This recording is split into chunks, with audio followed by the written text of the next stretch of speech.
நண்பர்களுக்கு வணக்கம். உன்னை சேரும் என் நேசம் பகுதி 13. பவித்ராவின் போல் அலறியது.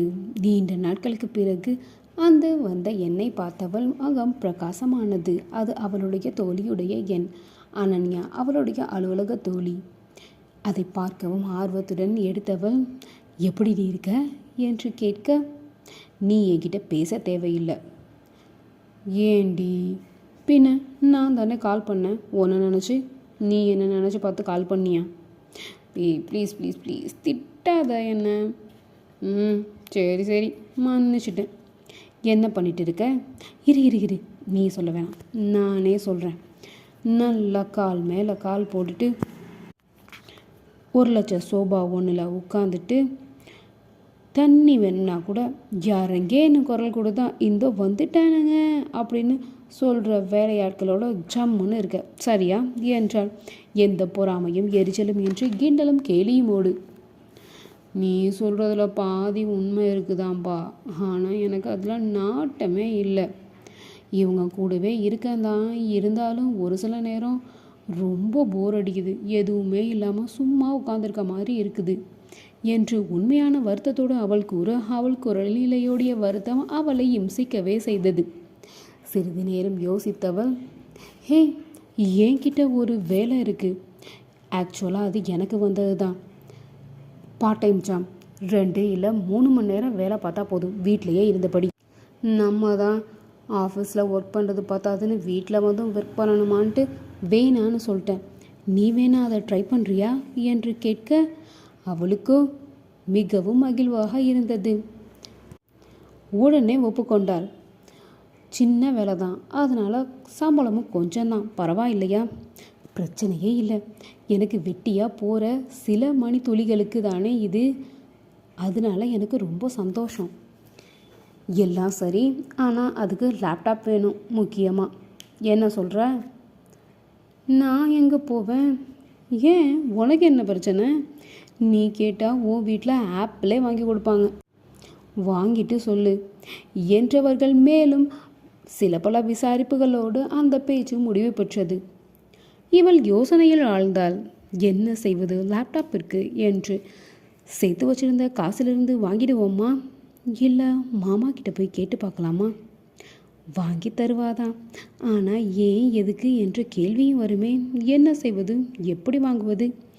அப்படியே வாங்கினாலும் வீட்டுக்குள்ளே எப்படி எடுத்துகிட்டு வர்றது என்றவாறு பலவாறு சிந்தித்து கொண்டு சுற்றிலும் முற்றிலும் பார்வையை செலுத்தியபடி அமர்ந்திருந்தாள். அப்பொழுதுதான் அவள் கண்ணில் பட்டது அங்கு ஓரமாக போடப்பட்டிருந்த கம்ப்யூட்டர். அவள் கண்ணில், ஹாய், கிடைச்சிட்டு, இது போதுமே என்று அவள் அருகே சென்றாள். அனைத்து செட்டப்களுடன் அது இருக்க அதன் அருகே இப்போதைக்கு சர்வாக்கு தேவைப்படாது என்பதனால் கவர் செய்யப்பட்டு மூடப்பட்டு இருந்தது. அதன் திரையை விலக்கினாள். புத்தம் புதிதாய் அது மின்ன உடனே தோழிக்கு தகவல் கொடுக்க மனம் பரபரத்தாலும் அதை அடக்கியபடி மனம் கொள்ளா மகிழ்வோடு அதை தொட்டு பார்த்து துடைத்து சுற்றும் முற்றும் பார்த்துவிட்டு அந்த டேபிள் கீழே இருந்த ஒரு கதவுகளை திறக்க மேலும் இவளுக்கு மகிழ்ச்சியில் துள்ளியது மனம். கண்ணா, 2 லட்டு திக்க ஆசையாகென்று சிறிதும் தாமதிக்காமல் அதை எடுத்து துடைத்து அணைத்து அதை சார்ஜ் போட்டுவிட்டு அது முழுமை பெறும் வரை அவள் மனதில் எவ்வளவு பரபரப்பு.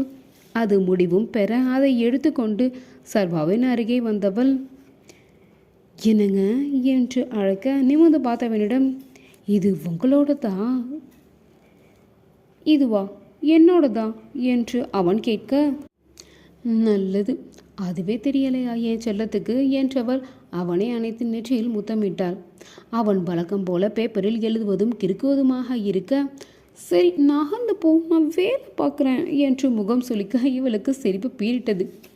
மாதங்கள் 4 ஆகி இருக்க அவளுடைய ஸ்பரிசமும் இவளுக்கு பழகி இருந்தது. ஒரு நாள் பெட்ஷீட்டை கீழே விரித்து அவள் படுக்க தயாராக சர்வா அழைத்தான். நீ ஏன் கீழே படுக்கிற, இங்கே படுத்துக்கோ என்று தன் அருகே கை காட்ட இவளுக்கு முதலில் தயக்கம். அப்படியே நிற்க, இங்கே நிறைய இடம் இருக்கு, வா என அழைக்க அதற்கு மேல் தயங்காமல் அவன் அருகே சென்று படுத்து கொண்டாள், ஒரு ஓரமாக. ஆனால் அதுதான் எவ்வளவு மென்மை இதுவரை கட்டாந்தரையில் படுத்தே பழகியவளுக்கு இந்த பஞ்சு போதி ஆச்சரியத்தை தந்தது, பின் மகிழ்ச்சியை தந்தது. மனதளவிலும் உடலளவிலும் வருத்தமும் வேதனையும் பட்டவள் இந்த வசதி மனதை அமைதிப்படுத்தியது. வசதி வாய்ப்புகள் இருந்தால் சுகபோக வாழ்வுதான் போல. பணம் படைத்தவர்கள் எவ்வளவு அனுபவித்து வாழ்கிறார்கள் என்று எண்ணாமல் இருக்க முடியவில்லை. ஆனால் அதற்கு பிறகுதான் அவளுக்கு சோதனையே.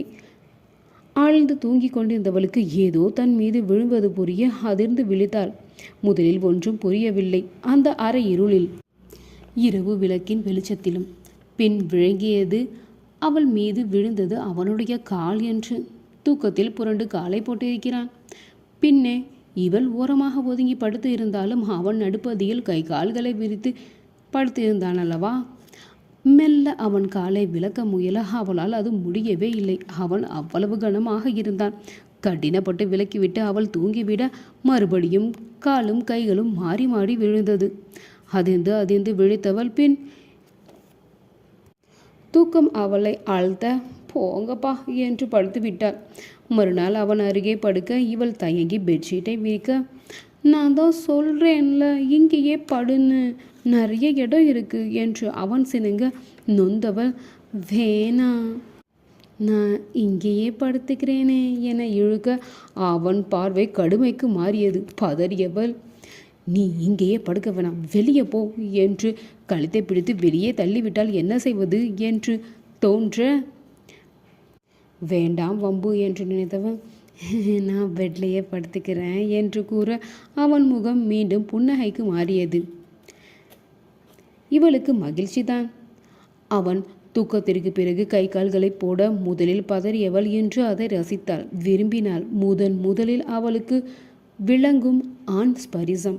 தன்னவன் தனக்கானவன் என்ற உரிமையுள்ளவன். அவன் ஸ்பரிசத்தை ரசித்தாள், பின் விரும்பினாள். ஒரு சில நேரம் அவளை தலையணையாக நினைத்து தூக்கத்தில் இழுத்து தனக்குள் புதைத்துவிட கண் மூடி ரசித்தாள். அவன் வாசத்தை, தொடுகையை அனுபவித்தாள். அவன் நெஞ்சில் முகம் புதைத்தாள். தனக்குள் ஏற்பட்ட உடல் மாற்றத்தை நினைத்து அதிர்ந்தாள். பின் அழுதாள். தன்னை கட்டுப்படுத்தினாள். இந்த அணைப்பு அவனை அறியாமல் கிடைக்கிறது என்று வருந்தினாள். தன்னை நிலைப்படுத்தி உறங்கினாள். இப்படியே பல இரவுகளில் அவன் அணைக்கும் போதெல்லாம் அவனோடு ஒன்றி அவன் நெஞ்சில் புதைவாள். சில நேரம் நெற்றியில் முத்தமிட்டாள். அது கன்னத்திற்கும் வந்தது. ஒரு தடவை உதடுகளில் கூட. தூங்கும்போது குழந்தைகளைத்தானே முத்தமிடக்கூடாது, கணவனுக்கு கொடுக்கலாமே என நினைத்து சிரித்து கொண்டாள். இது போதும் தனக்கு என்று மனதை மிகவும் திடப்படுத்தினாள். வெறும் உடல் சுகம் வாழ்க்கை இல்லை என்று தனக்குள்ளேயே 1000 முறை கூறிக்கொண்டாள். தனக்கு திருமணம் முடிக்கவே கூடாது என்று தானே சித்தி ஒரு முறை பேசினாள். அப்பொழுது என்ன நினைத்தோம்? எதுவும் தேவையில்லை போ என்று தானே. இது தான் எதிர்பாராமலே கிடைத்த வாழ்வு. இது எப்படி போகும் இறுதி வரை? இதுவே தொடருமா? இருந்து விட்டு போகட்டும்.